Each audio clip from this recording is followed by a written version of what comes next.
നമസ്കാരം എല്ലാ സുഹൃത്തുക്കൾക്കും ഒരിക്കൽ കൂടി ഫുട്ബോൾ കിക്ക് എന്ന യൂട്യൂബ് ചാനലിലേക്ക് വേണ്ടി സ്വാഗതം. അപ്പോൾ ഗൈസ്, കേരള ബ്ലാസ്റ്റേഴ്സിനെ കുറിച്ചും ഇന്ത്യൻ സൂപ്പർ ലീഗിനെ കുറിച്ചുമുള്ള ഏറ്റവും പുതിയ അപ്ഡേറ്റുകളാണ് ഇന്നത്തെ വീഡിയോയിലൂടെ നമ്മൾ നോക്കാൻ പോകുന്നത്. വീഡിയോയിലേക്ക് കടക്കുമ്പോൾ നിങ്ങൾ ഇതുവരെയായിട്ടും ചാനൽ സബ്സ്ക്രൈബ് ചെയ്യാതെയാണ് വീഡിയോ കണ്ടുകൊണ്ടിരിക്കുന്നതെങ്കിൽ ദയവായി സബ്സ്ക്രൈബ് ചെയ്ത് വീഡിയോ കാണാൻ ശ്രമിക്കുക. നമുക്കെല്ലാവർക്കും അറിയാം, സൂപ്പർ കപ്പാണ് ഇപ്പോൾ നിലവിൽ നടന്നുകൊണ്ടിരിക്കുന്നത്. ഇന്നലെ 2 മത്സരങ്ങളാണ് സൂപ്പർ കപ്പിൽ അരങ്ങേറിയത്. ആദ്യ മത്സരം Punjab FC versus Mumbai city FC മത്സരമായിരുന്നു. എന്തായാലും മത്സരം അടിപൊളി മത്സരം എന്ന് തന്നെ പറയേണ്ടി വരും. 5 ഗോളുകൾ കണ്ട മത്സരമാണ്. മുംബൈ സിറ്റി FC 3 ഗോളുകൾ അടിച്ച് വിജയം കരസ്ഥമാക്കിയിട്ടുണ്ട്. പഞ്ചാബിനാകട്ടെ വെറും 2 ഗോൾ മാത്രമാണ് തിരിച്ചടിക്കാൻ സാധിച്ചത്. എന്തായാലും മികച്ചൊരു മത്സരം തന്നെയായിരുന്നു. രണ്ടാമത്തെ മത്സരത്തിൽ ഇന്നലെ ഏറ്റുമുട്ടിയത് ഗോകുലം കേരള FCയും അതേപോലെ തന്നെ ഇന്ത്യൻ സൂപ്പർ ലീഗിൻ്റെ ടീമായ ചെന്നൈയിൻ FCയുമാണ് ഏറ്റുമുട്ടിയത്. ആ മത്സരത്തിൽ ഏറ്റുമുട്ടിയപ്പോൾ എതിരില്ലാത്ത 2 ഗോളുകൾക്ക് ചെന്നൈയിൻ FCയാണ് വിജയം കരസ്ഥമാക്കിയത്. ഗോകുലം കേരള FCയും ഇപ്പോൾ ഏകദേശം സൂപ്പർ കപ്പിൽ നിന്ന് പുറത്തായിട്ടുണ്ട്. കേരളത്തിൻ്റെ 2 ടീമുകളും ഇപ്പോൾ സൂപ്പർ കപ്പിൽ നിന്ന് പുറത്തായിരിക്കുകയാണ്. എന്തായാലും ആരാധകരെ സംബന്ധിച്ചോളം അത് നിരാശ വാർത്തയേക്കുന്ന ന്യൂസാണ്. അതേപോലെ തന്നെ മറ്റൊരു നിരാശ വാർത്ത എന്തെന്ന് വെച്ച് നോക്കുകയാണെങ്കിൽ നമുക്കറിയാം, Kerala Blasters FC versus Jamshedpur FC മത്സരത്തിൽ കേരള ബ്ലാസ്റ്റേഴ്സ് സൂപ്പർ കപ്പിൽ തോൽവി ഏറ്റുവാങ്ങുക തന്നെയായിരുന്നു. അതിനുശേഷം കേരള ബ്ലാസ്റ്റേഴ്സിൻ്റെ വിദേശ താരമായ പെപ്രയ്ക്ക് പരിക്ക് പറ്റിപ്പോകുന്നതും നമ്മൾ കണ്ടിട്ടുണ്ടായിരുന്നു.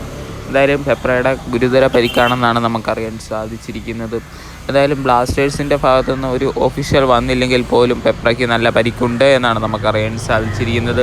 അങ്ങനെയാണെങ്കിൽ ഇനി വരാനിരിക്കുന്ന ISL മത്സരങ്ങളിൽ പെപ്രനെ കാണാൻ സാധിക്കുമോ എന്നാണ് ആരാധകരുടെ ചോദ്യം. എന്തായാലും ബ്ലാസ്റ്റേഴ്സിൻ്റെ ഭാഗത്തുനിന്ന് ഒരു ഒഫീഷ്യൽ കൺഫർമേഷൻ വരാതെ നമുക്കൊന്നും പറയാൻ സാധിക്കില്ല. പക്ഷേ നമുക്കറിയാം, ബ്ലാസ്റ്റേഴ്സ് എല്ലാ കാര്യത്തിലും താമസിച്ചാണ് ഓരോ കൺഫർമേഷൻ ഒഫീഷ്യലായിട്ട് തരുന്നത്. കാരണം അഡ്രിയാൻ ലൂണ നമുക്കറിയാം, പരിക്ക് പറ്റിയ വിവരം നമ്മൾ അറിഞ്ഞപ്പോൾ തന്നെ പറഞ്ഞിട്ടുണ്ടായിരുന്നു. അഡ്രിയാൻ ലൂണയ്ക്ക് സീസൺ ഔട്ടാണ്. അതിനുശേഷം എത്ര നാൾ കഴിഞ്ഞാണ് ലൂണയുടെ വിവരം കേരള ബ്ലാസ്റ്റേഴ്സ് ഒഫീഷ്യലായിട്ട് അറിയിച്ചത്. അതുകൊണ്ട് തന്നെ ഇതും കുറച്ച് നേരം വെയിറ്റ് ചെയ്യേണ്ടി വരും പെപ്രയുടെ കാര്യത്തിൽ. എന്തായാലും നമുക്ക് കണ്ടു തന്നെ ഇരിക്കാം പെപ്ര കളിക്കാൻ വരുമോ ഇല്ലയോ എന്നൊക്കെ. അതേപോലെ ബ്ലാസ്റ്റേഴ്സിന് മുൻ വിദേശ താരമായ അൽവാരോ വാസ്കിസ് കേരള ബ്ലാസ്റ്റേഴ്സിലേക്ക് വരുമെന്ന് നമ്മൾ കഴിഞ്ഞ ദിവസങ്ങളിലെല്ലാം റൂമറായിട്ട് പറഞ്ഞിട്ടുണ്ടായിരുന്നു. എന്തായാലും ജനുവരി ട്രാൻസ്ഫർ വിൻഡോയിൽ ബ്ലാസ്റ്റേഴ്സിലേക്ക് വരുമെന്ന് പറഞ്ഞതിന് ശേഷം അത് നടക്കില്ലെന്ന് 100% ഉറപ്പായിട്ടുണ്ടായിരുന്നു. എന്തായാലും ഇപ്പോൾ Alvaro Vazquez Kerala Blasters sign ചെയ്യാൻ പറ്റില്ലെന്ന് നമുക്ക് അറിയിച്ചിട്ടുണ്ടായിരുന്നു. അതിനുശേഷം അൽവാരോ വാസ്കിസിനെ മറ്റ് ടീമുകളൊന്നും സൈൻ ചെയ്യുന്നില്ലായിരുന്നു. അതിനുശേഷം ഇപ്പോൾ അൽവാരോ വാസ്കിസ് പുതിയ ഒരു ക്ലബിൽ സൈൻ ചെയ്തതായിട്ടാണ് നമുക്ക് വിവരം ലഭിച്ചിരിക്കുന്നത്.